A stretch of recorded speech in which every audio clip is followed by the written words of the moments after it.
Welcome to Heart with Keisha B, the podcast that focuses on the journey of grief, healing, and overcoming unforeseen circumstances. Whether you're dealing with loss or life challenges, this is a podcast that you don't want to miss. I am your host, Keisha B. So take a deep breath, open your mind and your soul, and sit back as we embark on this journey together.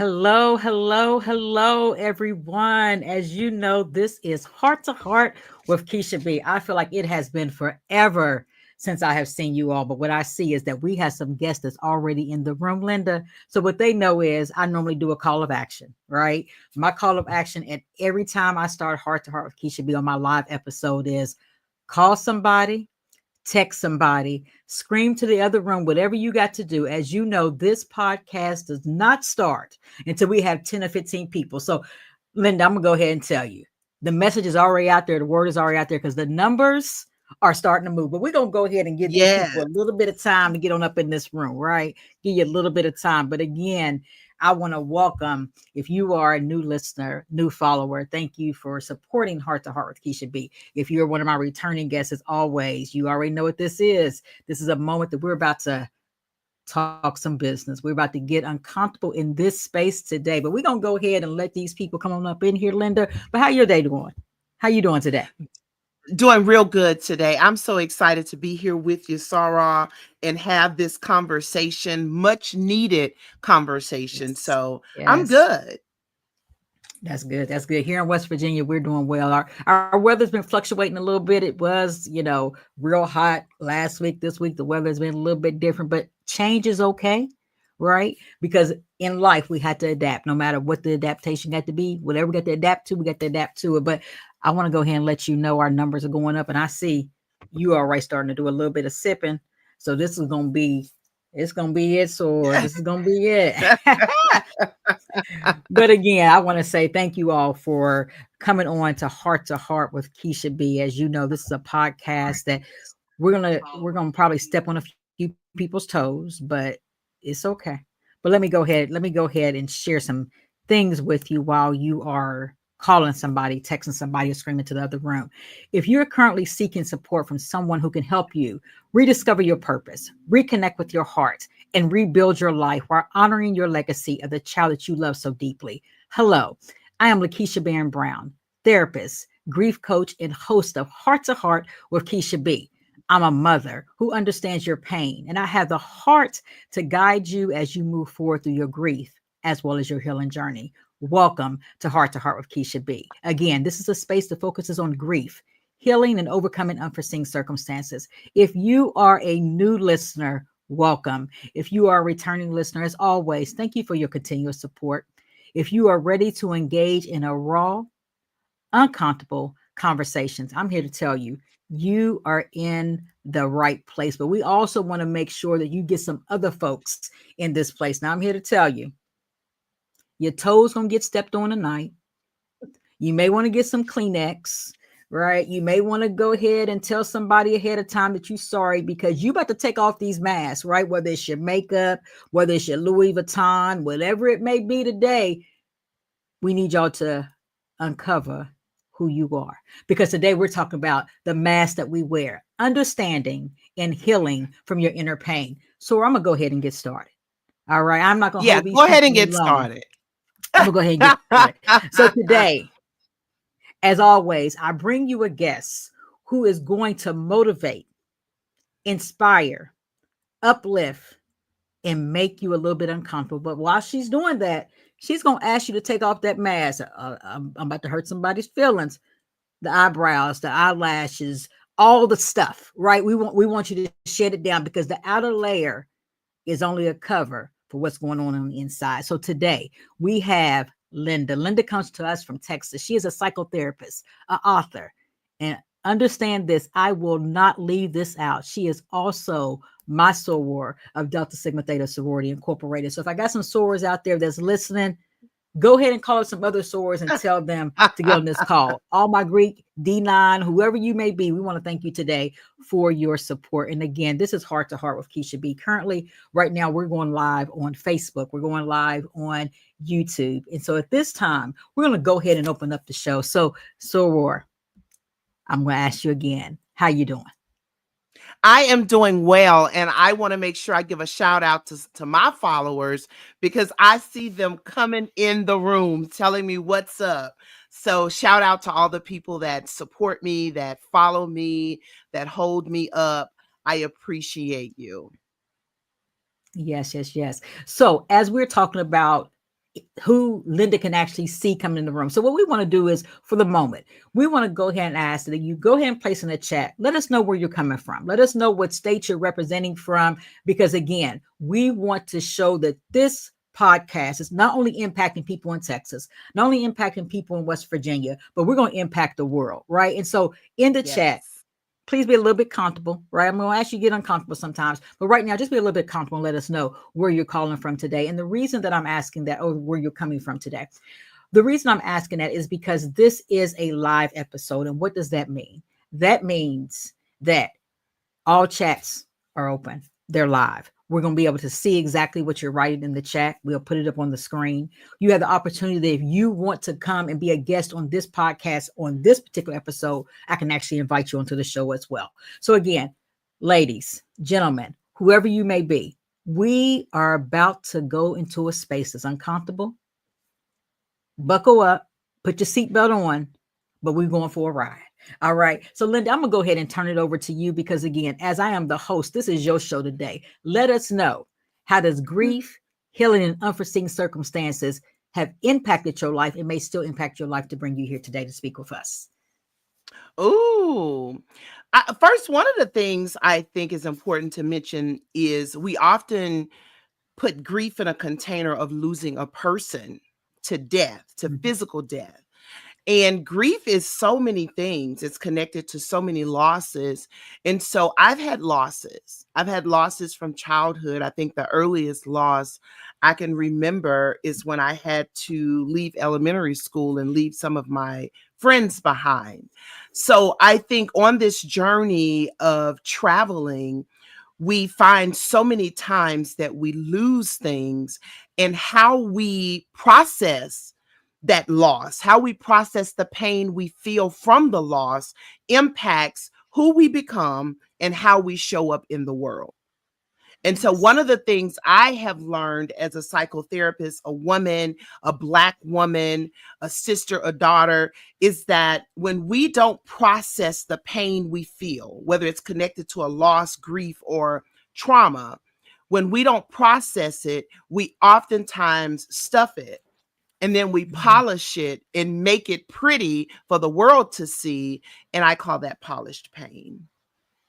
All right. All right. Now, what I know, you didn't already touch somebody because somebody's like, uh-oh, that's me. So let me say this to everyone. This evening, this evening, we will be doing some call of actions, right? So our first call of action was getting people here on the call. So as you see throughout the rest of this evening, we're going to continue to do some call of action. So whether it's me as the host or whether it's Lynda as the guest. And so again, we want you to be engaged. But right now, Lynda, I want to tell you, we got folks from West Virginia, we got folks from Louisiana. They are in this building today. And so at this time, Lynda, you sort of start talking about how people are polishing themselves because, again, we all have faced something, right? All of our lives Mhm. are comprised of self-induced trauma, right? Or trauma Yes. that somebody has caused on us. And so let's start Yes. getting into the subject of what does that look like, right? Because our goal is, as we're talking about trauma, we're talking about the polishing, unmasking that to start really working on the real person and the real issues. So I know, as you stated, you are a psychotherapist. And so as a therapist myself, I sort of know what that looks like. And so talk to us about that, like not just your life, but even diving into a professional life as well. But first we want to know about Lynda. Well, I grew up in the town called Lake Providence, Louisiana, which has been named by Times Magazine and CNN as the poorest town in the US. And while people often see poverty as only related to money. There are so many other things that come along with being impoverished. Okay. Mhm. And so growing up in such an environment, it's not just about what I experienced in my home or in my family, but it's also what you experience in your community. And Yes. so as we begin to unfold and talk about polished pain, talk about the mask we wear, talk about what it looks like when you are not mentally and emotionally well, we have to first understand that a lot of the things we deal with in our adult life are really connected to things we experienced as children. And it's not always abuse or neglect. Sometimes the people that raised us did the very best they could with what they had. However, you still had experiences, whether it was at home, at church, come on, somebody, or at school. You had experiences that did not feel good or did not fulfill a need you had. In the process of missing the mark, in the process of not getting what you needed, in the process of experiencing trauma, oftentimes we're not taught what to do with it. And so what we do is we polish it. Let me tell you what that looks like. It means I become an overachiever. It means I Mm. become a people pleaser. It means I want to please everybody. I want to be the strong one all the time. It means I don't give myself permission to be human and feel what I feel because I have to show up and always have it together. So I want people to understand, the listeners to understand, that when we talk about masks that we wear, we have all worn a mask at one time or another. Sometimes we're wearing many masks. Come on, somebody. Mhm. Talk to me in Mhm. the chat box and let me Yes, know yes, that you yes. understand what I'm saying. You Right. know, and so what happens a lot of the times is you start wearing masks as children. Let me give you a very simple example. If you are a child and you fall and you're hurt, and let's say you're getting ready to walk into church and you have on your good clothes, Hmm. oftentimes the parent might say something like, "Get up, dust yourself off, stop that crying. Nothing's wrong with you."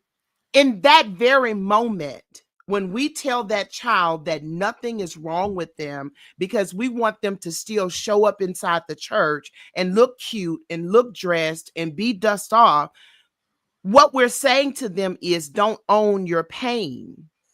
Don't recognize that something is hurting you right now because this is not the opportune time for that. And what we ultimately do is teach them to deny their truth and show up as something that they're really not. Now I got to come back on screen for this one, right? Because because this is what I say to people all the time, right? Because you have just stepped on somebody's toes, the church mama, right? The mama of the church, the aunties and all the folk, right? But here's something else that often happens that I have seen in our culture. What goes on in the home stays in the home, right? You're not going to go there. You're not going to go there right now. I'm The going there. I'm going there. secrecy. Yes. Yes. And so my question has always have been, but what happens if what's going on in the home is causing the trauma to this kid? That's causing the Yes. depression, the anxiety, the trauma, the PTSD. So now what goes back to what you're saying, besides walking into the church, you're telling this kid to stay in this space that's unhealthy for you. You bet not tell, because if you do, now there's a whole nother layer of what's going to happen. So let me Polishing. reframe that. Let me reframe that for you on another level. Mm-hmm. When we teach children to be loyal to secrecy, we teach them to deny their truth. And what we Mm. say is ultimately, you're not as important as me saving face with the community that I don't want to know what's happening in this house, even though what's happening in the house is killing us. Yes.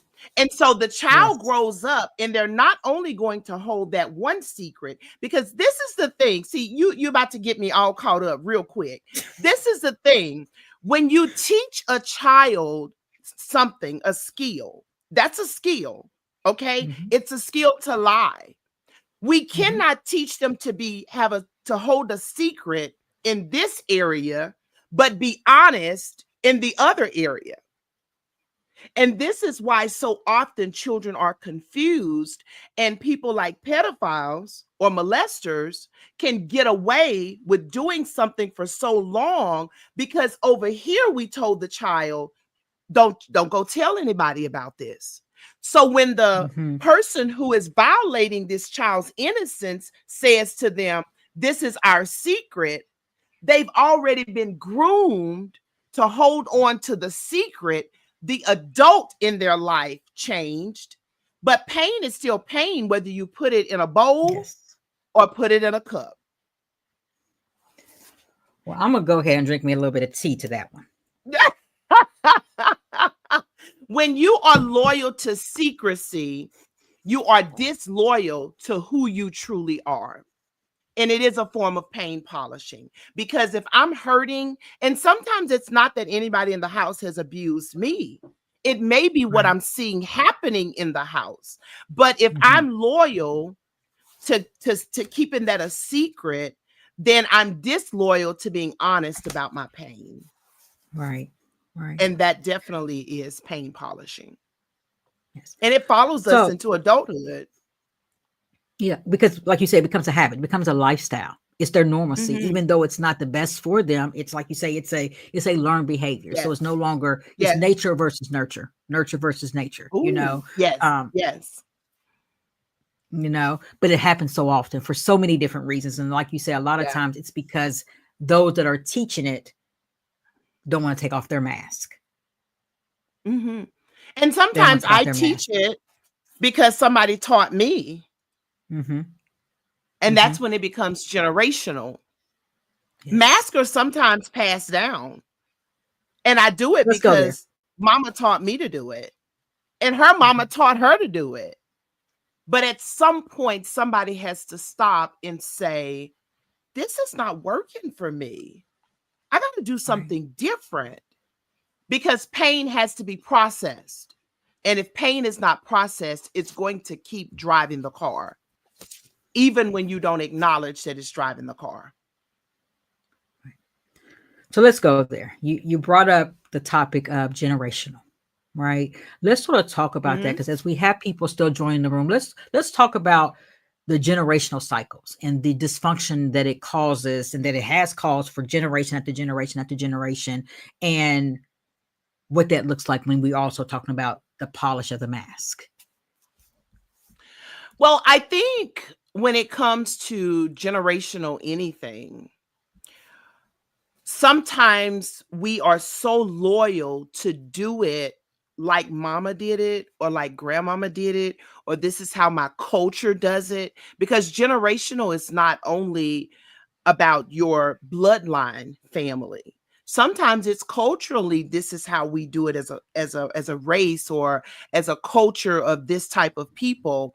And so when you become loyal to that, it's a blind, you allow yourself to be in an area where you're blind to a different way. And I don't want to say a better way, I want to say a healthier way.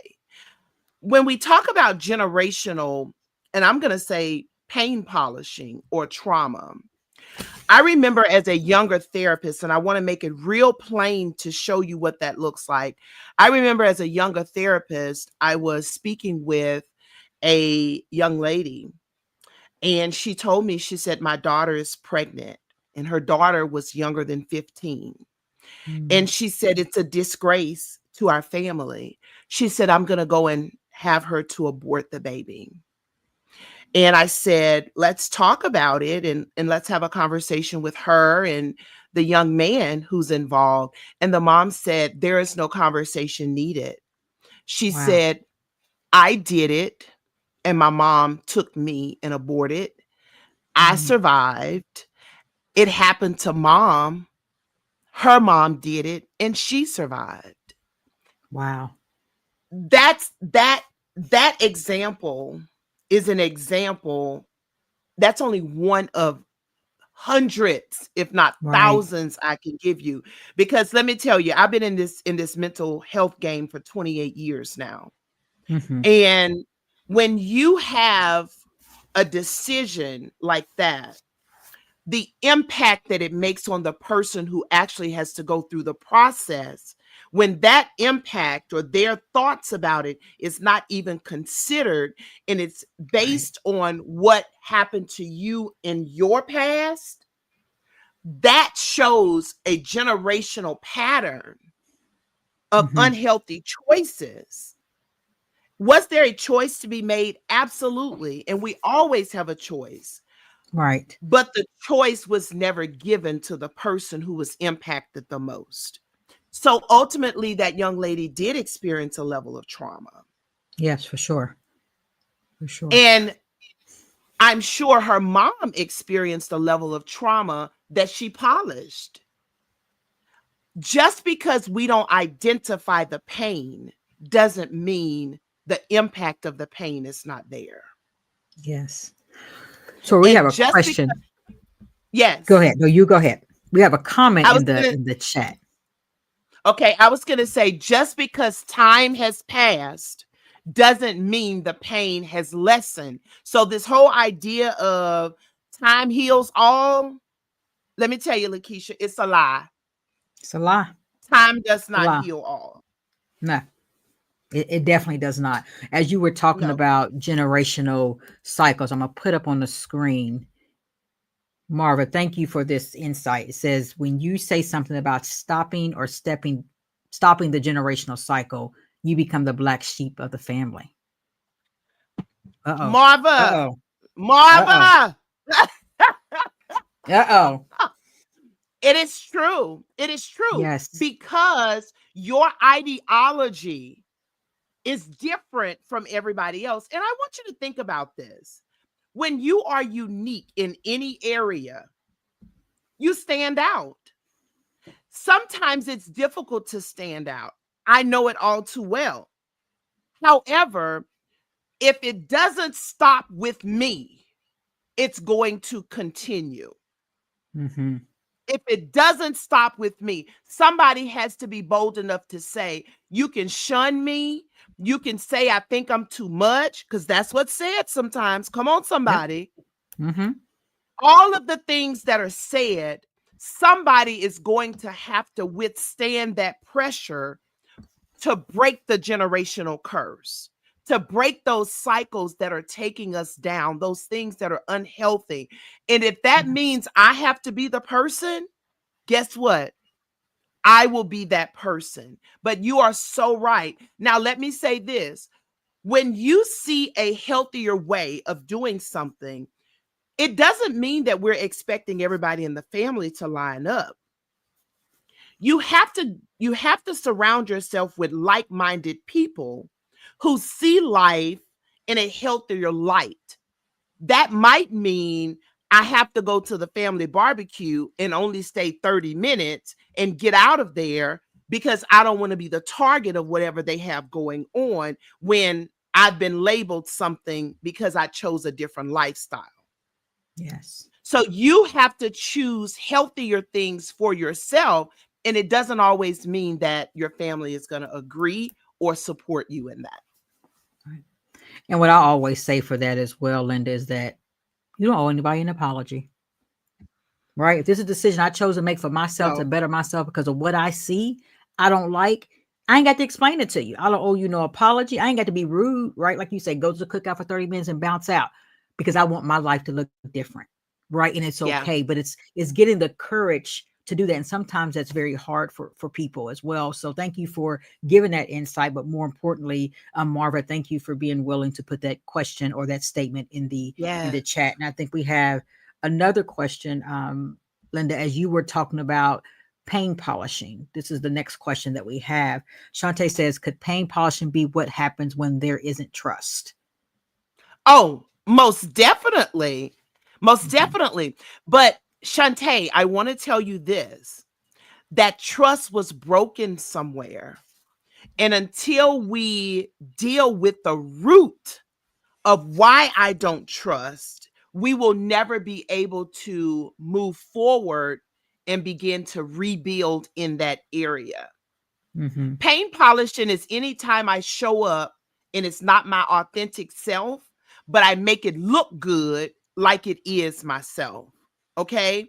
I make it look good. And I'm going to make it real plain. I'm going to make it real plain. This is my book. Come on, somebody. Come on, It's come on, called come Polished on. Pain. On this side of the book, on this side of the heart, this is what is the polished side.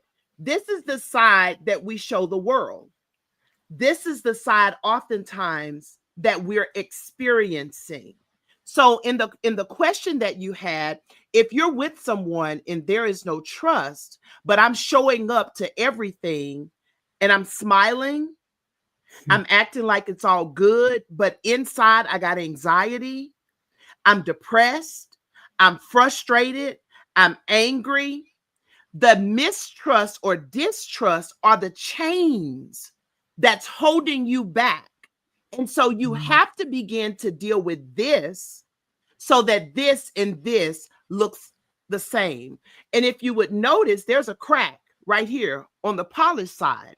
That's because it is only so long that you can look like this on the inside before the outside begin to crack. We got to deal with that stuff. We cannot lie and say it is something when it's not. If I don't trust you, we got to deal with that. And that's having those uncomfortable conversations, Yes. right? And I Yes. And you're always say, worthy.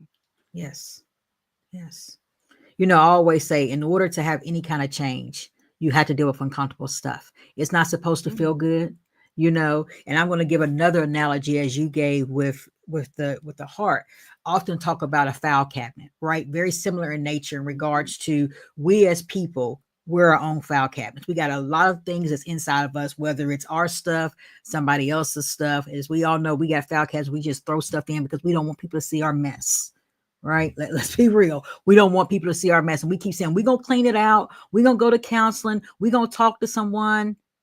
And then we don't, right? And then sometimes what happens is when we finally decide to clean it out, a lot of times we're going to that top drawer because it's easy. It's something that happened yesterday. Somebody Mm. that pissed me off yesterday. So I'm going to fix the problem from yesterday because it hurts too much. Oh, hear me out for a second. I'm about to step on somebody's toes.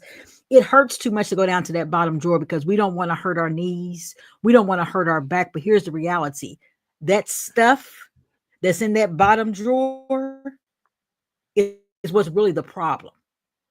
That's what's really causing us to get overwhelmed, causing us to be depressed, Mm. have anxiety. It's all the unpolished things, all the untapped into things, all the unresolved things, all the things that somebody else may have put onto us that we didn't really want to carry. But until we deal with it, our file cabinet is going Mhm. to still be overwhelmed. Or as you Yes. stated, Yes. our hearts are going to look exactly like you just put there on the picture. Mhm. Yeah. Yes. And I Yeah. want to I And want it's to real add because some I more think, context to that. I want to add some more context to that.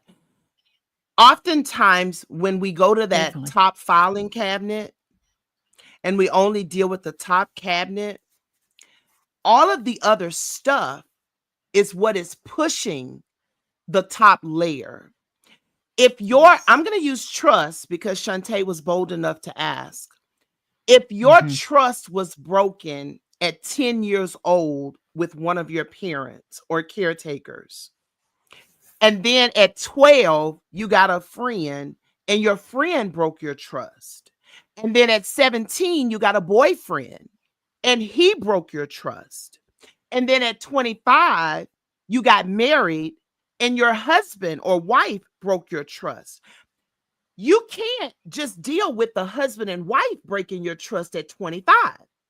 You got to Mm-hmm. go back because the husband and wife breaking your trust is only the straw that broke the camel's back. Uh-oh. You got to go back. And that's what we don't want to do. We don't want to go all the way back. We want Mm-hmm. to deal with what happened yesterday. But let me tell you, until you dig out all of that stuff, and understand that I love this person. I love grandma, but grandma broke my trust. I love my cousin, but my cousin broke my trust, or my cousin violated me. Whatever your thing is, until you deal with it, it is going Mhm. to continue to make decisions in your life today. Yes. You got to deal with it. I don't think I could have said it any better. Right. And again, it's going to be uncomfortable. It's going to be uncomfortable.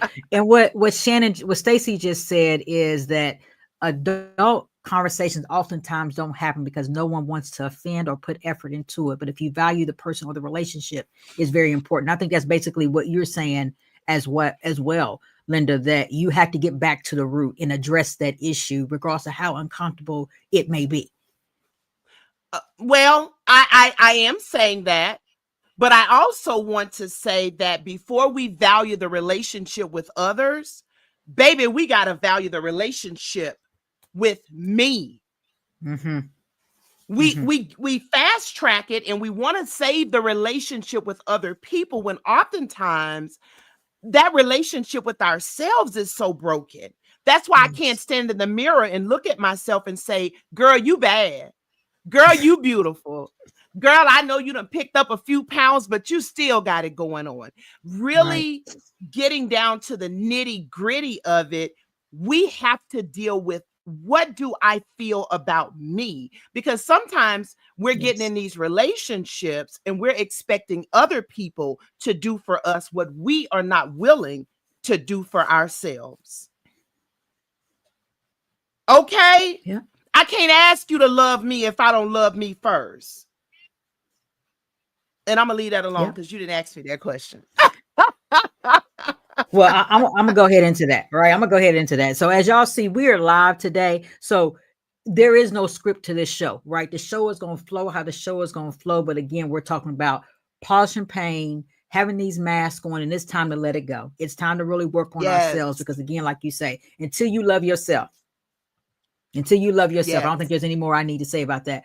But I just had a conversation with somebody just last week, and they were talking about their relationship and all these expectations they had for this person, and why they were upset because the person didn't provide what they was expecting. Mm.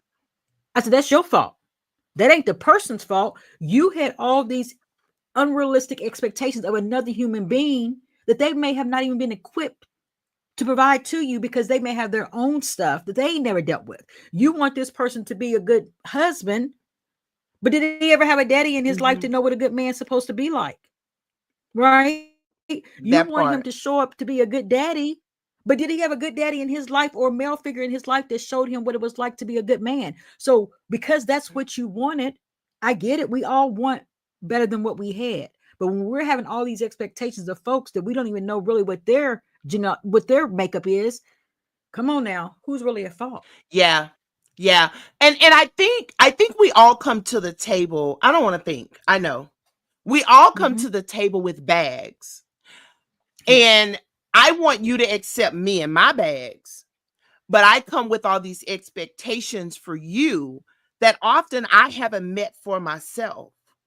Mm-hmm. I have to comment on something Stacy said in the comments because it's about to eat me alive. Okay, which one is? I'm gonna go ahead and put it up here. Which one is Because it? Which one is it's it? it's the it's the men as a whole have to start doing things, There we go. because it's definitely in alignment. Stacy says men as a whole have to start doing things like this right here, because we do not have to be strong all the time. I want to talk about being strong all the time for the men and the women, because this is a part of our bags that we're talking Mm-hmm. about. Being strong says I have to always deny my feelings, my pain, my emotions. I have to show up as if I'm heartless because I got to be strong. We don't have to be strong.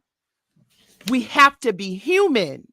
Mm-hmm. And one of the questions I want to ask every person that feels like they have to always be strong, and you never give yourself permission to break down, to feel weak, to feel supported, who told you you had to be strong?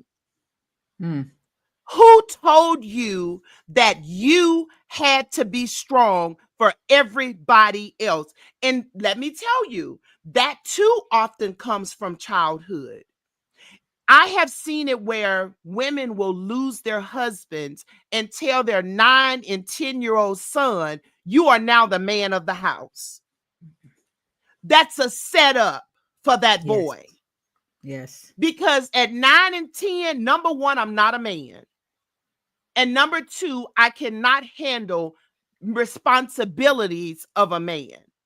So when you go back, you ask yourself, who told me I had to be strong? And I don't mean always verbally. Sometimes it was taught to you by the person who raised you because they were always strong. And so we put this weight on ourselves that we can't crack. We can't show up and cry. Let me tell you, the wrong day at the wrong time, you go get the ugly cry from me. I am not strong. I'm human. Okay? Yes. Strong is killing us. And when you carry all this unprocessed pain and this weight, it's causing things like heart problems and hypertension. We have to stop being strong and be human. Listen, you said nothing but a word, and I'm gonna be honest with you, right? I almost got tears in my eyes, and this ain't no joke because I remember when my baby passed, right? I remember when my son passed away, and I had to be real. I had to be real with myself, and I got to be real with my audience. There's many times I am walking around trying to be strong for everybody else, and on the inside, sometimes I'm cracking, right? Let's be real, right? Let's be real, folks. But I remember when my son passed, and it was the hardest damn death I've ever faced in my whole entire life. Now, excuse me on a Sunday for all my church folks for saying a cuss word, but I'm going to just be real and authentic with you, right? But I remember my sister looked at me because they were so used to me carrying the weight of all the other deaths that had occurred in my life. 2 years prior to my son passing, I had lost my significant other, and I had to figure out how to remain strong for my kids and all the things. And when she looked at me and said, sis, you got to be strong, I looked at her and I said, no, I have to be human. That's it. Yes. Right? This is Yes. the first death I've ever had of losing a kid. And you're gonna tell me I have to be strong? Girl, bye. And I don't know if she listens, sis. I love you. I'm gonna always love you. But it's about knowing what to say to folks and what not to say to folks. Yeah. Telling someone to be Yeah. strong is putting a lot on a person they may not truly be able to handle. So they're trying to hold on to this expectation that somebody else have of them. And they're sitting in Yes. their house and they're crying, Yes. they're Yes. drinking, they're going to Yes. a therapist, trying to figure out what does that really mean? Because this is a lot of pressure, Mhm. but somebody is expecting me to show up and be strong. Stop telling folks to be strong because you're disrespecting them. They Yes. may not have the capacity. Hold on, hear me out. They Yes. may not have the capacity to be strong. That's your definition. That's your wishes, but it Yes. may not be their desire. Hello, I'm out. Yes. And let me say this, being strong looks different for everyone. Yes. Okay? I can be strong and cry. Mhm. I can be strong and say, I can't do this right now. You don't get to determine what my strong looks like. When we tell people, and since we're talking about losses, physical losses, and I hear people say it all the time, you got to be strong for your kids, or you got to be strong. Your mama would expect you to be strong. I have lost a part of my heart, and you're Mhm. telling me that I can't cry? You're telling me that I can't scream? You're telling me that I can't fall on my knees in pain? Well, what you're Mhm. really telling me is to polish my pain and to Yes. show up Go as there. something that I'm not. And let me tell you, when we polish pain, we stuff that pain inside of us. We were never built to carry all of this unprocessed pain. We were meant to Yes. experience it and then go through it, not get Mhm. stuck in it. So for Yes. all those people who feel like you've had to carry the weight and you have not been able to show up as your authentic self, and I don't mean authentic self as in pretty and makeup. No, no, no. I mean feel what you feel when you're feeling Mhm. it. Today I want you to really start practicing giving yourself permission to show up be human, and whether it looks strong to somebody else or not, it doesn't even matter because this Right. is your journey. And I give you permission to pause and prioritize you, how you're feeling, Yes. and what you need in that moment. Yes. So we have Lakendra. I'm sorry. She says being strong says I have to deny my feelings and I have to deny myself. Right on. I Yes, like that. yes, yes. And that means I put you first. Yes. I put you above me. Yes. I put you above me.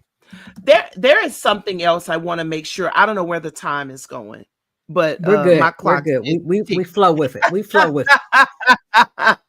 There is something else I want to make sure that I talk about with the listeners. A lot of the times when we talk about pain, when we talk about wearing a mask, when we talk about healing, we always think of those things that were done to us. Hmm. But I want to make sure that people understand that inner pain isn't always loud. Sometimes the pain that you're feeling is not trauma, it's not abuse, it's the thing that I didn't get that I needed. It's Hmm. what didn't happen that needed to happen. It's the being overlooked. It's the being unsupported. It's the being abandoned. It's the being neglected. So when you begin to process and look at what is really the root of what I'm feeling, I don't want you to always look at what somebody did to you, but I also want you to consider what you didn't get that also left pain in your heart that needs to be processed. Yes. So for our new listeners, Linda, I see we have some other folks that have joined us since we have started. Just want to go ahead and catch you all up to speed. Today we're talking about the mask that we wear, understanding and healing from our inner pain. And we have Linda, who is a psychotherapist as well as an author. And Linda is talking about the polishing of the pain. And for my new listeners, my new followers, all the things, go ahead and shed it all, right? Like an onion. Go ahead and peel off the layers because we're about to make you feel uncomfortable. We're going to step on your toes. We're going to do it all. But I always say that in order to get to a place of comfort, you have to go in the arena.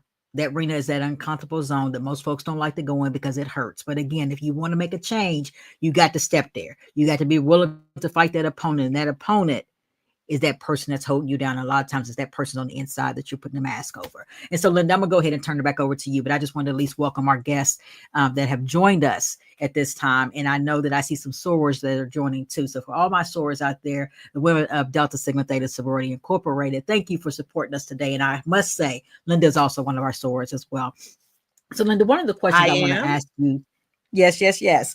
One of the questions I want to ask you as we're talking about trauma, we're talking about the pain, how could one begin to identify that some of the behaviors that they are exhibiting are from those areas that we have discussed, the unhealed child or the mask in which they're wearing? How do they begin to identify that those are possibly symptoms that they're displaying? I think one of the realest things you can do is unplug and ask yourself, is how I show up to the world, does it align with how I feel on the inside? I'm going to say that again. How I show up to the world, does it align with how I feel on the inside? I'm going to give you a couple of questions that I want you can jot them down, you can put them in your phone, whatever you want to do, but it's going to help you begin to identify some of this. The first one is, what part of yourself have you had to hide just to be accepted? Uh-oh. I'm putting this Is in the there chat. a is What there part a of part yourself? of you, what part of yourself have you had to hide just to be accepted? because that's polishing when we have to hide who we truly are. It would be very easy for me to give you the status quo answers of, oh, you're eating too much or you're doing this. No, no, no, no. I want to take a different angle today. And I want to go deeper, and I want to give you some things that I want you to consider so that you're not operating and saying, no, I don't do that. I don't do that. I want you to really consider some of these things. Another one is, what part of your life or skill set is your gift, but it's also the thing that brings you grief because it's draining you? It's the thing that everybody calls you for. It's your gift, but it's also your grief. It's draining you. And I'll give you a really quick example. If you are the big supporter in the family or in your friend group, you do it well. You do it, it's second nature. You don't even think twice about it. But when you are supporting everybody all the time, it is going to drain you. And you got to put some boundaries around that. You got to protect that gift. But I want you to identify, what is that gift that you have that everybody calls on you for, but at the end of the day, it is also draining you. The next one is, if your mask could talk, what would it say you've been carrying? If your mask, the mask you wear, it may be, I'm a CEO. And every time you see me, I'm well put together. I drive the finest car. I make the big money. I live in the best house. If that CEO mask could talk, what would it say you're carrying on the inside of you? The next one is, how many people in your life really support you? Not the person who buys all the drinks at the party, at the bar. No, no, no. They just support you. How many people? And then I want you to compare it to the number of people that you support. If you have one person supporting you, but you're supporting 800, that's an imbalance. And somewhere there is some pain polishing.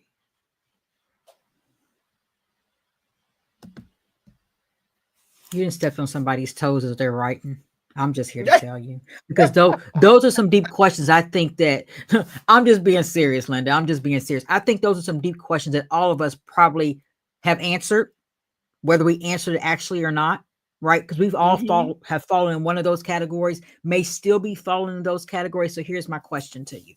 Somebody had been able to say, uh-oh, that's me. I've done one, 2, 3, 4, or all.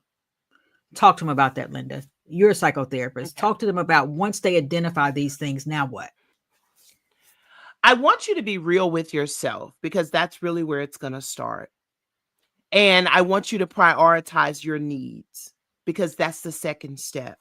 First, you got to identify, I'm not as well as I have pretended to be. I'm out here in these streets and I'm pretending. The second one is, I have to prioritize myself enough to do something about it. The third thing is, what is it, the area where you have a deficit? What is it you need? What do you need that will fill that deficit? It would be very easy for me to give you a laundry list. You are the only person who can identify what you genuinely need. When we talk about self-care and self-nurturing, I can't tell you what's going to fill your cup this week. Only you can do that. So identify, this is an area of depletion in my life. And I want you to look at what are the things that's going to fill it, but put it on the calendar and actually start doing it. And you don't have to do traditional things. I'm going to give you an example. When I was going through my divorce, I remember feeling like I was just giving and serving everybody else. because I'm a therapist. So people came to me to be served. So one of the things I did was I needed to be served. So every week on my calendar, I took myself to dinner with Mm, nobody else, because had somebody else come, I would have had to engage with them and it would not have been solely about me. So when the person came to the table, guess who they came to the table for? Me. When they served me, I felt seen, heard. I felt like my needs were getting met. I would go and get a full body massage once a week because I mm, needed to be taken care of. And I needed to do it in a healthy way. Why am I sharing this? Because we get caught up in these um, file drawers, and we only want to do it the way society says we need to do it. For me, sometimes it was saying, I'm not going to brunch with anybody mhm, because I don't want to give to you. I need this week or this weekend to give to mhm, myself. So you have to ask yourself, not only where am I depleted, but also what do I need? Something else I want to mention, I want you to explore what are your beliefs around continuing to give at the level or show up at the level that you are. Because mhm, sometimes it's not that we don't know what to do or how to do, it's the belief that holds us hostage. And I'm going to give you a quick example. If you believe that everything you're doing has to always be done to perfection by you because nobody else can do it the way you do it, it's not the other person that's hurting you because they're not doing it the way you want it to be done. Guess mhm. what? It's It's you. your belief system that is holding you hostage.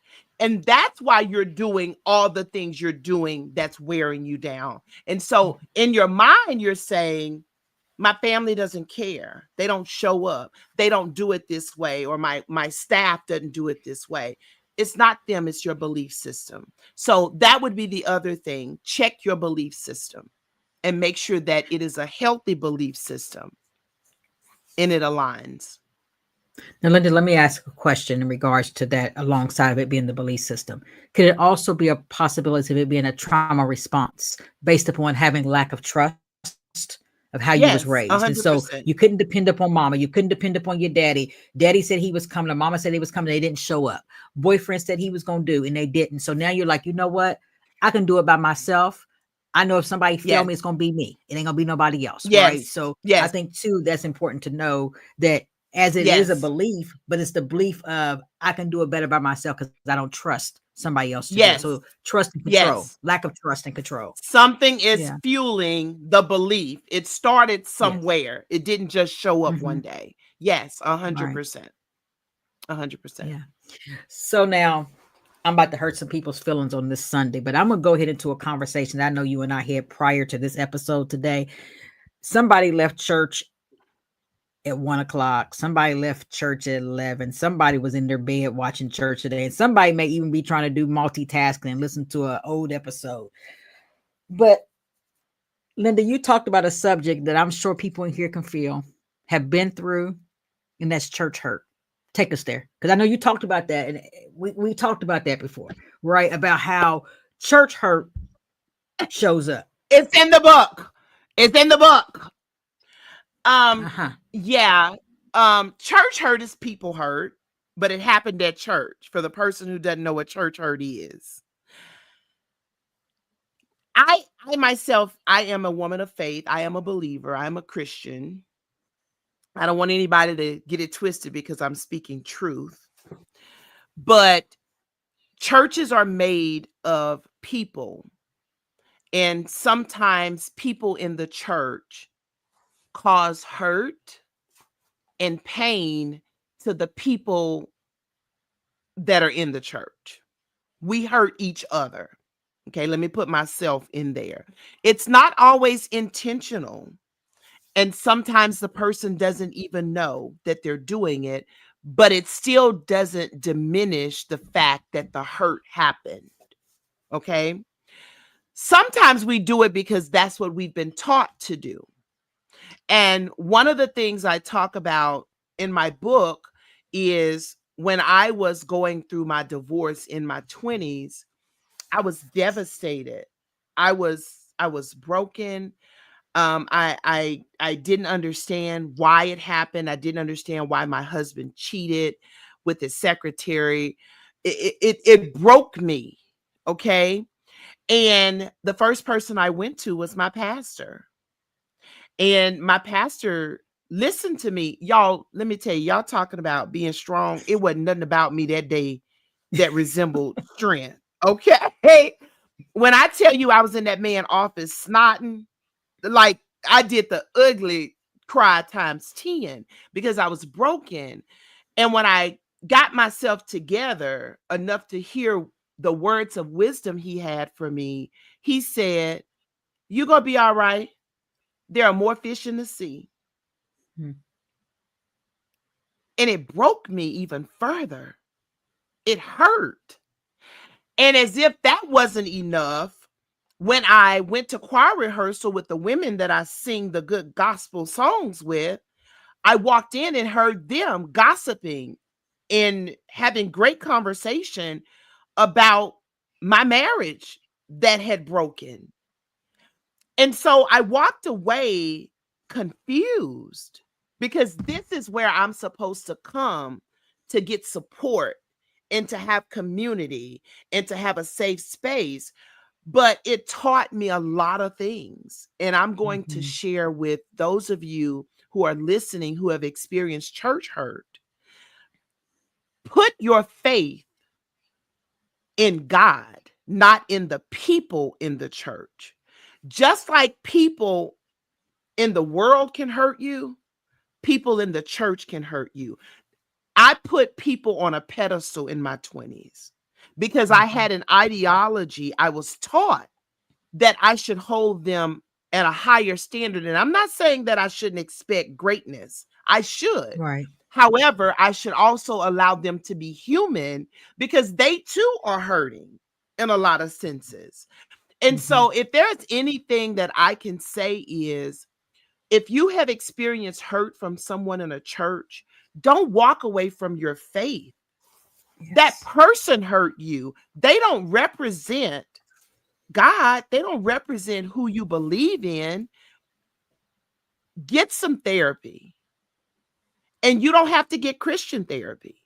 Get you some therapists. Get you a good therapist who's going to be honest, who's going to walk with you, who's going to support you, and who's going to help you walk through that pain so that you can heal. Healing is available to Yes. you. It's real. It's real. Yes, it is. It's real. Well, this is what I'm going to do, right? I'm going to act like we're on a real TV show. We're going to take a commercial break, right? And this is what we do during this commercial break.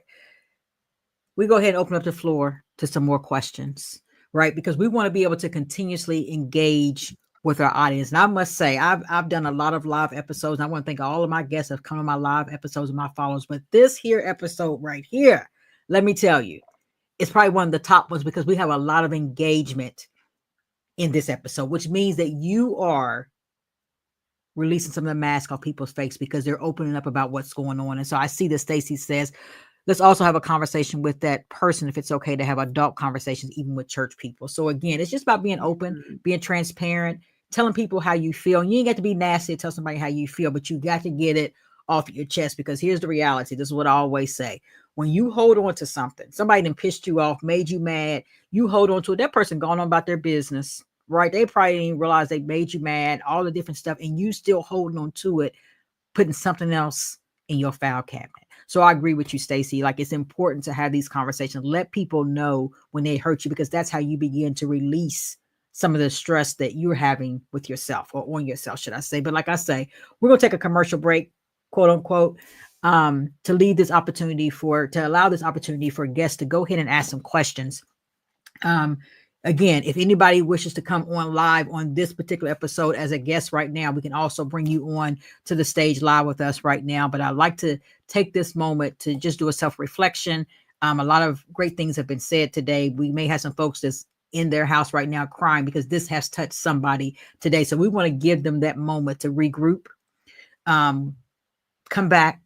Let's keep it going. Again, I know Lynda asked me, what's the time frame? I'm here to tell you on my live episodes, we just go. Whatever the spirit is, that's what we go with, right? I've had some live episodes that's only an hour. I've had some to go a little bit longer. So while this episode is engaging, I wouldn't dare stop it because somebody's mask right now, Lynda, they starting to pull back. And so while they're pulling it back, I need you to keep talking to them, right? I need you to keep giving them the strength to know that it is okay to say that I carried this mask for this amount of time, but today I'm breaking the chain and I'm letting it go. I'm going to begin to heal. And again, healing is not easy. It's uncomfortable. It's scary, right? It's very scary because as you know, and I know, Lynda, if who we are is who we've been for all these years, whether we liked who we was looking at or not in the mirror, that's who we become Yeah. accustomed to.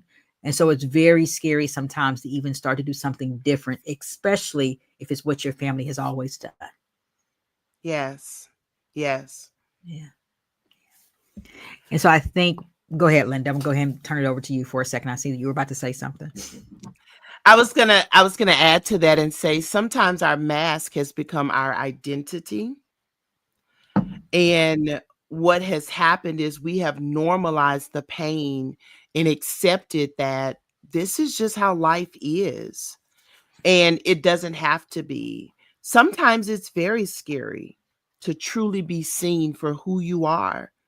I mean, truly who you are. And that doesn't mean you have to air all of your dirty laundry. You have to go and tell everybody the painful experiences you've had.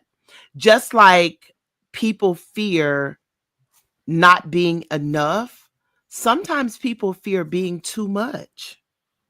And we dumb ourselves down, we shrink to fit into this mold that other people have created for us. And so when we talk about the mask becoming our identity, and that's kind of what Lakeisha was alluding to, it's become what people know us by. We have to stand in that fear and face it and say, the freedom that I will experience on the other side of this healing is so much better than what I have experienced. You see, when we talk about polished pain, it's not always bad because sometimes life doesn't allow us to process that pain in the moment because we got to pay the bills. We got to raise the children. We got to go to work. I remember carrying my pain and polishing it because I was a therapist and I needed to show up for the children I was seeing every day that had been abused. But you cannot allow that polishing and carrying all that pain to become your norm. You have to pause at some point and process it because when you don't process it, it becomes your prison. And so I say to you, no matter how long you have worn your mask, healing does not require us to be perfect and to have it all together. It requires us to be honest. And that's what I urge you to do today. Be honest with yourself first, because that's where it really matters. Yes. And I think with that, we have Shantae. I'll put her response on the screen for everybody to see and as well as for us. It says, I've experienced church hurt more than once. I'm a spiritual person, but having a hard time finding a church home because I've lost faith in the church itself and not my belief. And I think that is probably a lot of people's answer, a lot of people's response, a lot of people's fear, right? A lot of people may not open up to say this because they don't want people to look at them differently. And so thank you, Shantae, for being so transparent and authentic yourself to be able to put this in an open chat with strangers whom you don't know. And so, Lynda, I will turn this over to you to even speak about that if you so choose. Yeah, it is difficult to sometimes reconnect, but I'm wondering, and I don't know your journey and your story. Sometimes the pain we carry that hasn't been processed will lead us to choose the same kind of church, just like the Mm, same kind of relationship. Sometimes you find yourself dating the same guy with a different name. Sometimes we're drawn to the same kind of congregation because there is something we see or we believe they offer. And so I would say getting some help to process that, to really understand what is it that happened at each of these places that has hurt you and impacted you in a way that it's created a fear or a boundary or anxiety around connecting again. I believe it's a little deeper. And sometimes when we've experienced it, the pain is so deep that we just don't want to go there again. And Mhm. I get it. I get it. That's why sometimes after people have experienced bad relationships, they just choose, I'm just going to be single the rest of my life because it's so painful. But I ask you to find you someone, a therapist, who will process that with you and really unpack what have those experiences been like. And you may only do online services for now, and that's okay. That's okay because this is not just about being connected to a church. You said you hadn't lost your faith. That's the bigger picture, and I applaud you for that because some people lose the church family and their faith. But hang in there. Hang in there. I believe that the congregation that will support you the way you need to be supported, it's out there. Yeah. Do we have any other questions before we get to the bottom half of today's episode? We still got a little bit more to go, but I want to keep the questions rolling or the comments coming.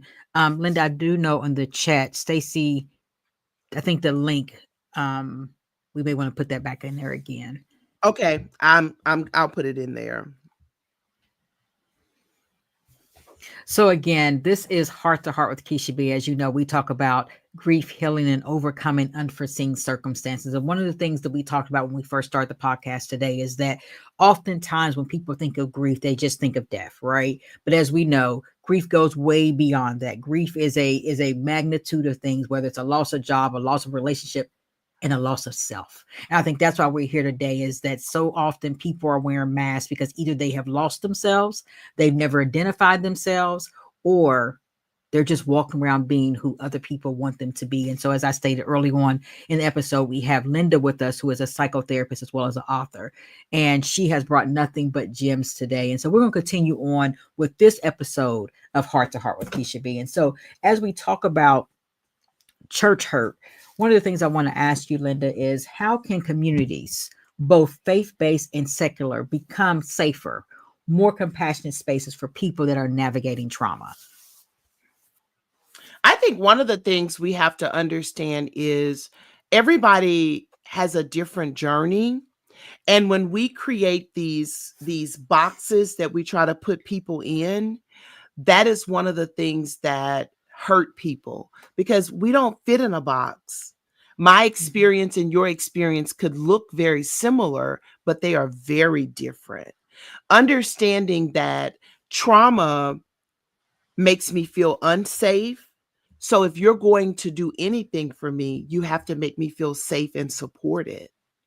I Yes. think being open to have those conversations that are taboo. We don't talk about mental health on a level that we should.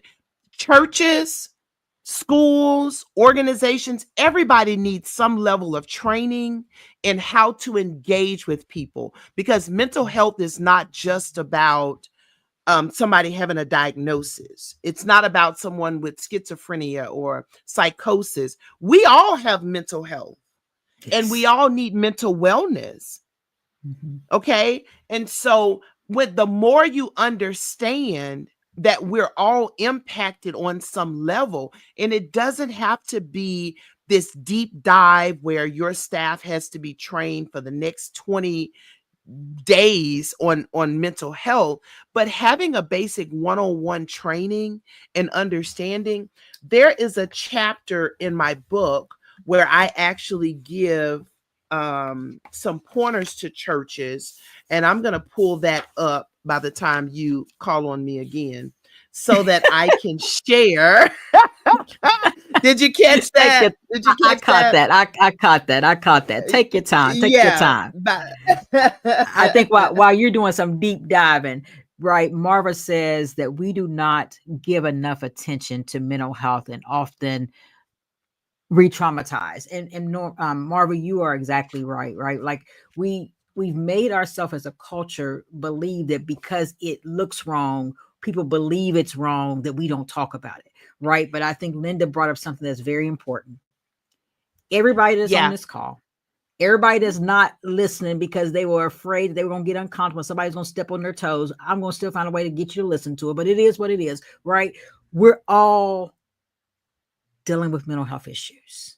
Yes. Here's the Yes. reality. On some Some level. are genetic, right? Some are genetic. Mhm. Some are circumstantial, right? If something happened to one of our family folks today, something happened to your dog, there's a possibility Mhm. you're going to go to a state of depression. So let's stop Mhm. overlooking what's really going on in Mhm. my home, your neighbor's home, as they say.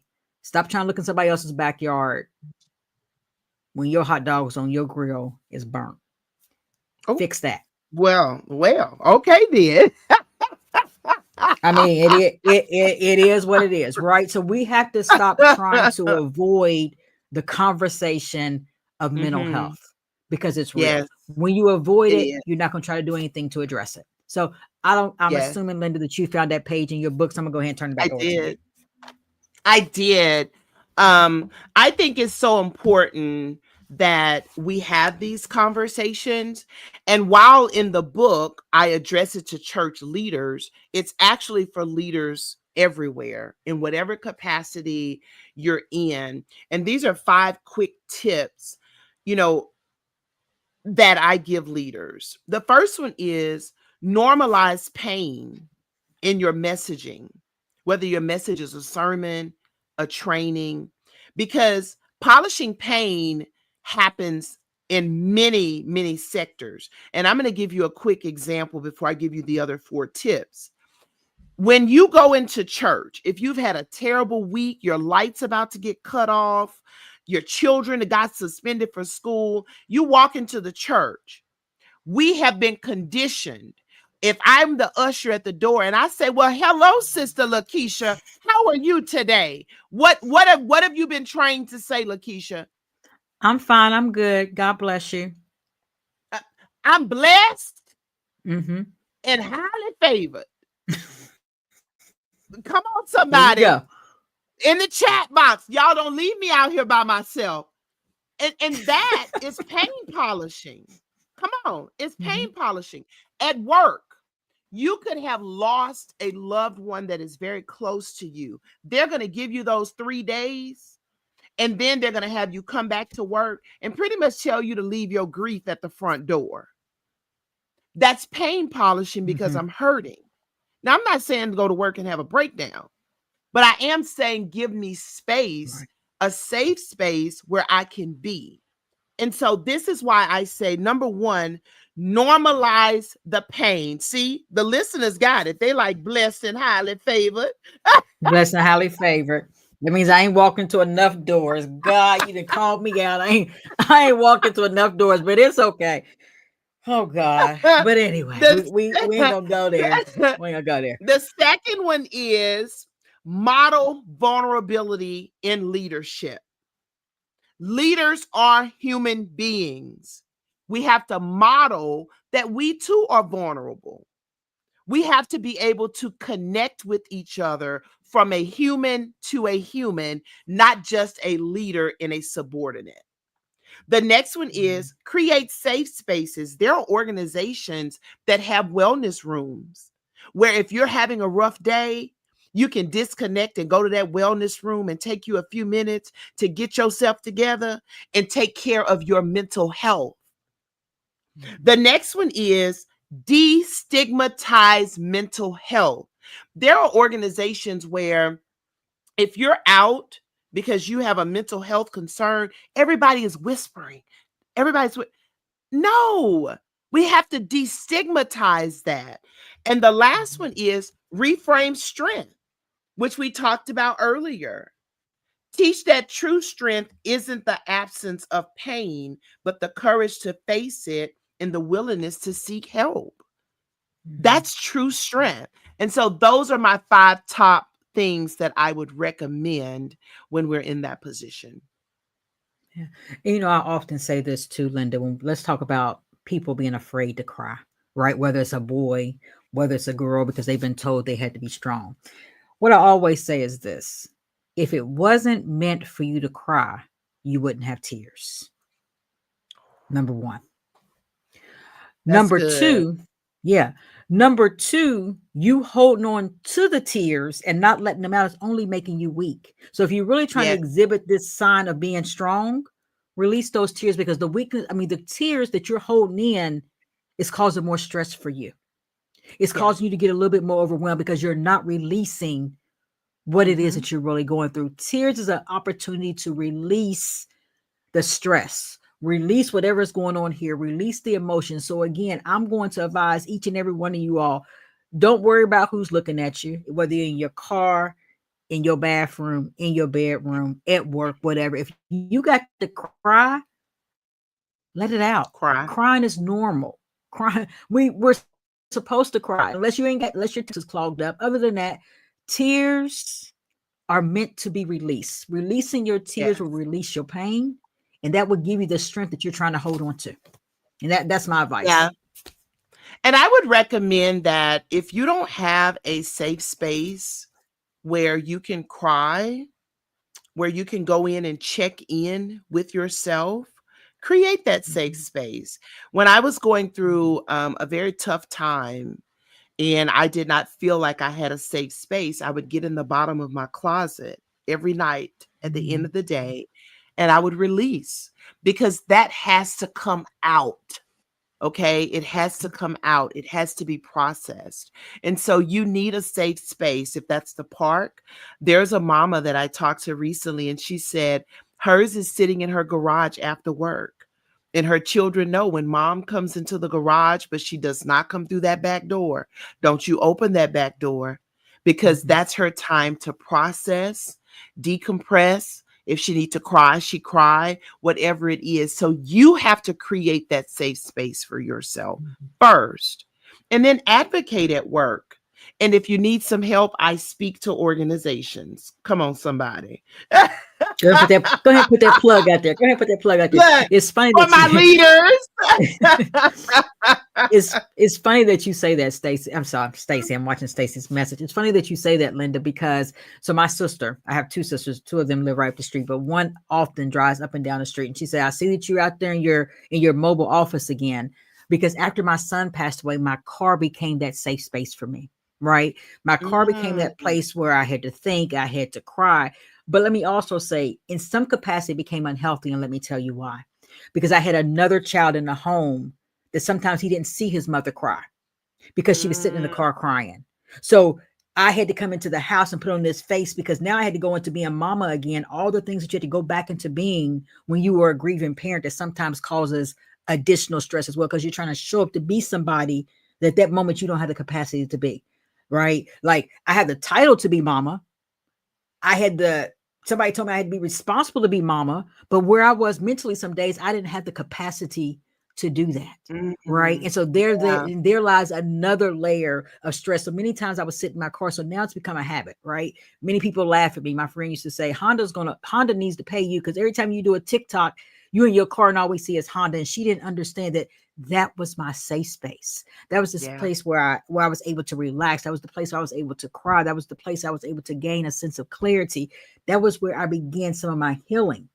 But also it became unhealthy at times because my son never saw those aspects of me too. So he didn't see that these reactions are part of grief, and so you do yeah. have to be careful. I had to be careful with myself, but back to the safe space. My car became my safe space. So anybody who watched me and you see Keisha B in her car, I may be dealing with a safe space, or I may just want to give out a message. I don't know, but either way, it became a habit for me to sit in my car. So what you're saying is just And finding that space for you. And it's important for parents to know, not that you want to burden your children with your adult issues, but it is important for them to know that, wow, mom cries too. So I can Mhm. cry. It gives them permission to be human.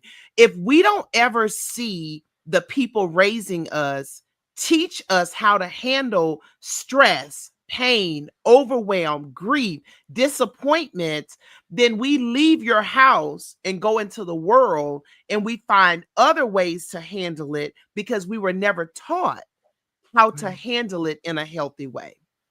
right. And Linda, as you were talking, someone came on. Shay actually said when we were talking about safe spaces, Shay said, I wait for my kids to go to sleep when I cry so loud just to release that hurt. Mm, Wow. Wow. So Shay, yeah. I'm going to say, because I know who you are, right? And I know I just said that there's times I sat in my car and I cried. Crying is normal. It doesn't make you a Yeah. weak mom. It doesn't make you a No. bad mom. It lets your kids see the emotion. And here's the reality. They may want to cry too, but you may be teaching them that it's not okay to cry. Yes. Yes. That's so good.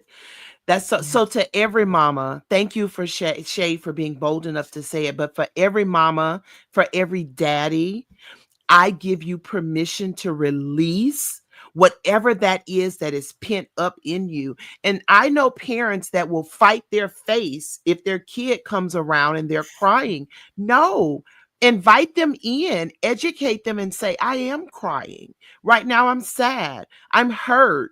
Dad left, or mama said this and it hurt my feelings. I'm human. And sometimes you're going to cry in life, and that's okay too. We Mhm. have to know when we talk about normalizing this stuff, this is how we begin to normalize it and change the unhealthy cycles that we have lived and held true to for so long. Mhm. It goes back to this conversation. I'm about to step on some older folks' toes, right? My mama, my daddy, all them folks who told me sometimes to stay in a child's place. And I know we all have been told that, right? But sometimes, let me say it. Sometimes staying in that child's place didn't really teach us how to be an adult to some degree, right? And somebody may say, where are you going with that, right? And so I'm going to do a self disclosure for a second. I raised my kids to stay in a kid's place, right? I raised my kids that what was going on in their home, a lot of times they didn't know. About to step on somebody's toes, and I don't know whose toes I'm going to step on. I'm probably about to step on mine too. But here we go. There was a time in my life to where I was married, okay? And I knew all the things I had been through in my relationship as a girlfriend, as the other woman, hear me out, okay? As the other woman, the woman that's chasing that want this man to then get married, knowing darn well who the person was, but it's because what I wanted. I wanted to get married because I thought that's what I needed because I didn't have my mom in my life. I didn't have my daddy in my life. So I wanted my kids to have this two-parent home because I thought that was the perfect thing to do. Okay. Now, what happens is I'm going to take some ownership. I'm not going to blame the individual because there's people out here who may know him. So I'm definitely not talking about him. I'm talking about me. What my daughter saw was that when our relationship dissolved, because she didn't know all the other things I had been through for all those years, all she saw was that one day my daddy was here and then my daddy was gone. Because I never put my kid in my adult business. But then what happens is, let's talk about generational stuff. If I ask her now, what does a healthy relationship look like for her? She may not know because all she knows is that when somebody pissed me off one time, they gone. Because that's what I taught her. Mm, that's Right? good. Because I didn't put her in adult business. She didn't see me crying.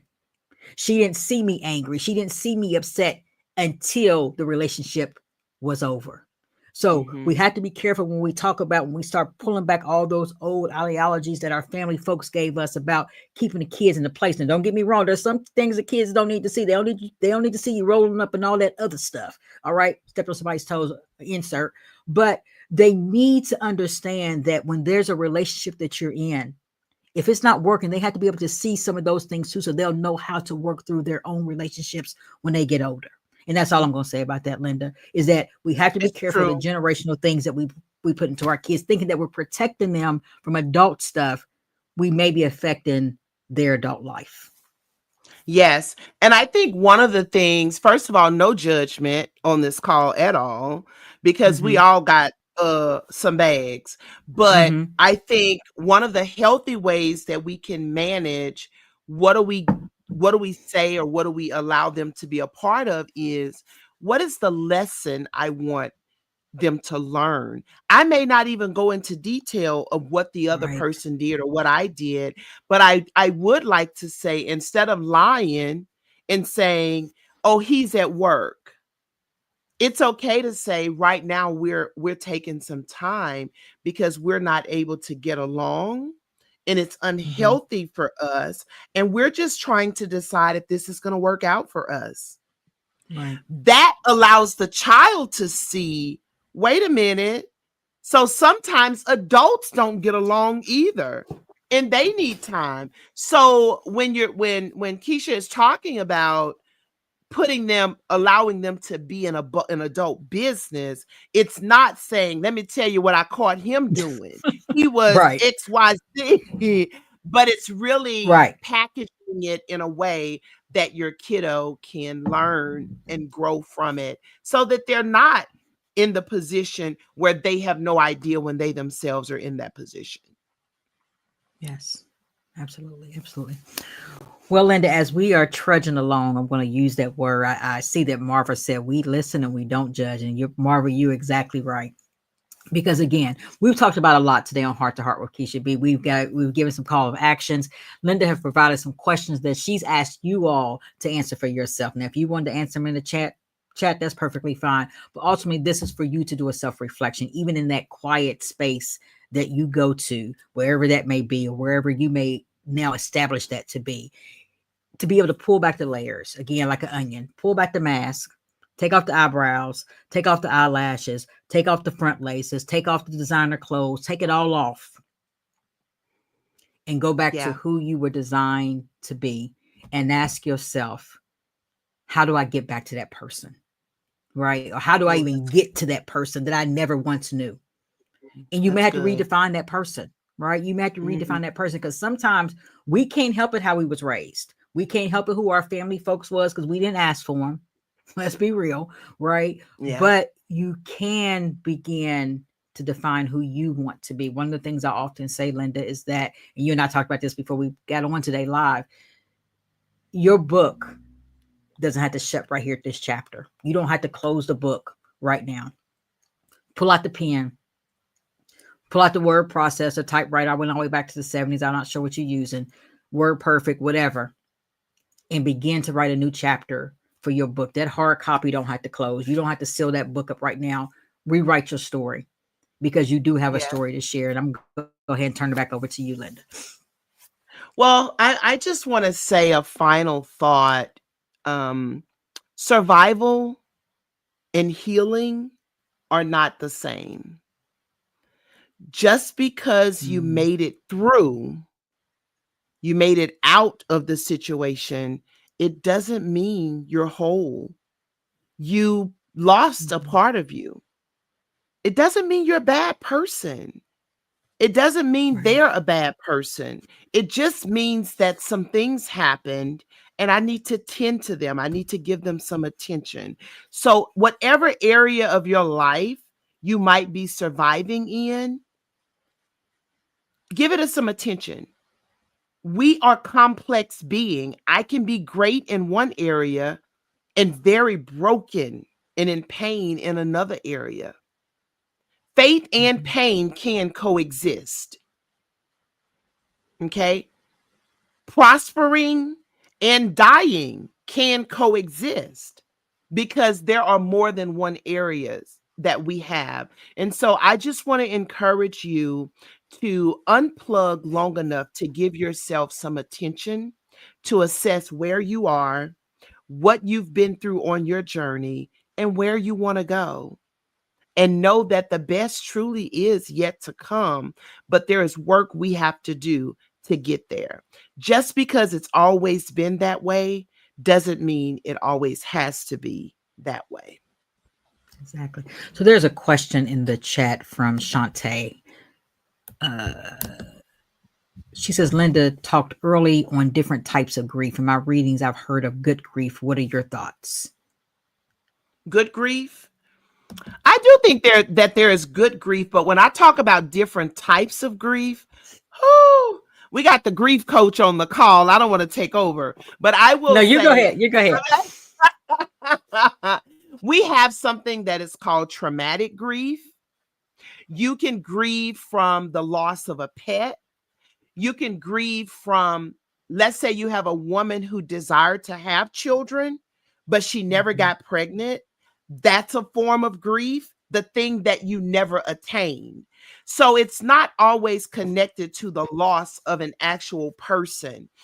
Anytime you lose something, it could be anything. There usually is some level of grief that is mhm, attached to that. Even mhm, good things, and this is probably what the good grief is. If you have worked as a teacher for 20 years and then you get promoted to the district office, you're going to grieve what you lost. But that could be for some people good grief because you have now elevated to a different level. But it could also backfire for some people and not be so mhm. good. I've known people to have to go back to positions that they had served in because they were grieving the old place so hard. I hope that answered your question.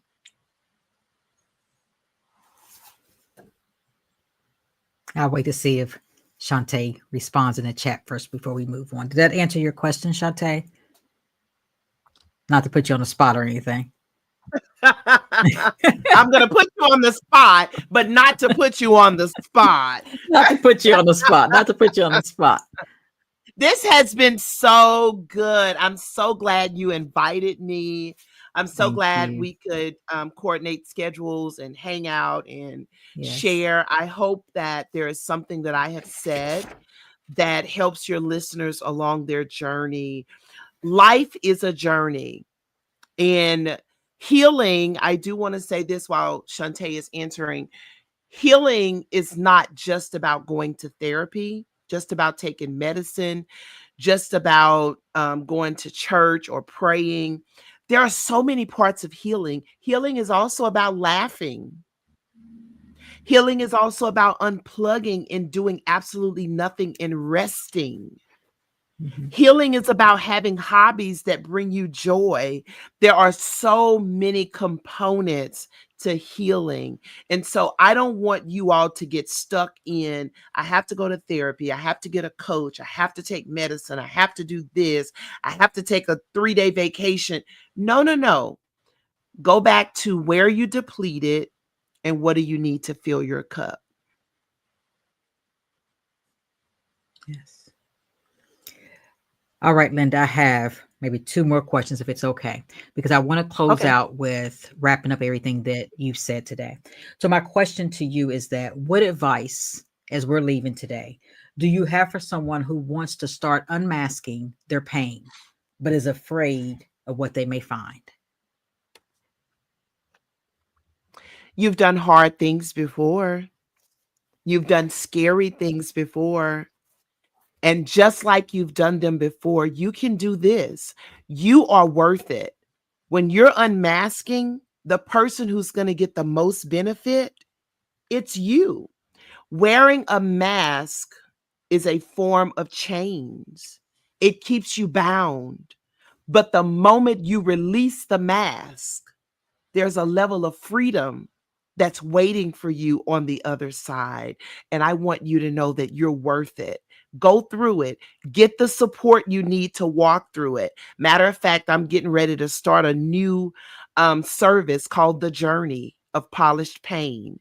Get the support you need to walk your journey, whatever that looks like. For some people, it's a coach. For some people, it's a therapist. For some people, it's a good friend who will hold that safe space for you. But I would say do it because you deserve it. Yes. That is a heart to heart.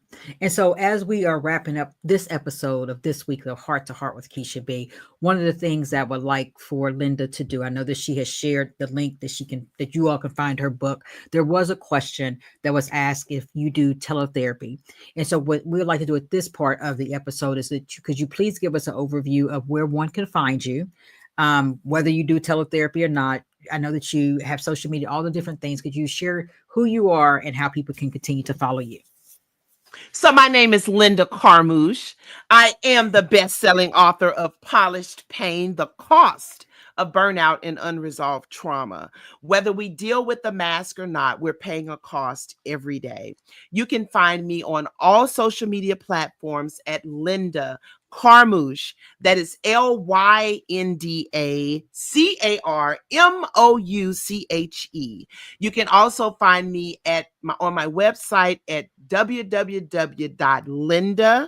with the Y Carmouche.com. And if you DM me, ask me some questions.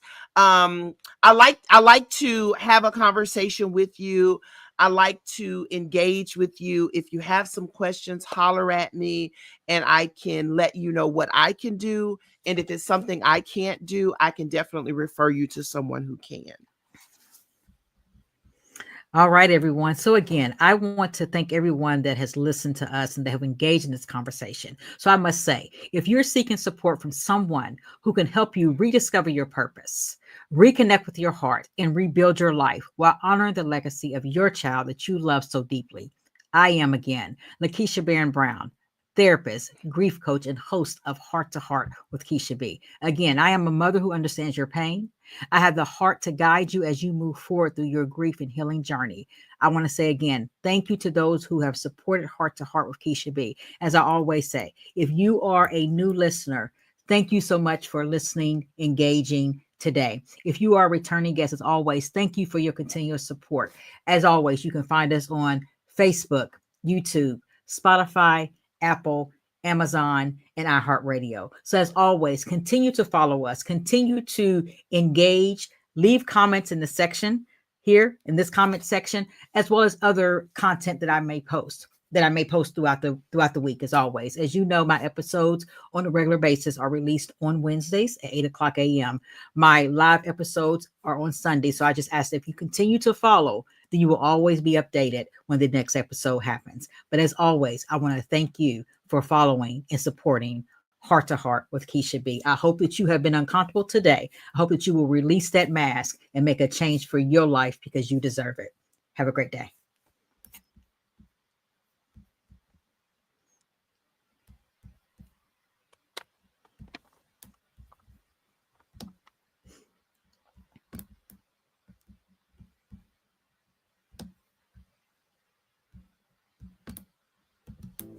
Thank you for tuning into Heart to Heart with Keisha B. Remember, grief may shape our journey, but it doesn't define who we are. Healing is not a straight path, but with every step forward, you're creating space for hope, strength, and new beginnings. If today's episode brought you comfort or clarity, share it with someone who might need it too. Let's continue building this community of compassion and resilience together. Until next time, take care of your heart, your mind, and your soul. Honor your journey and always know that brighter days are ahead. I am Keisha B, and this has been Heart to Heart.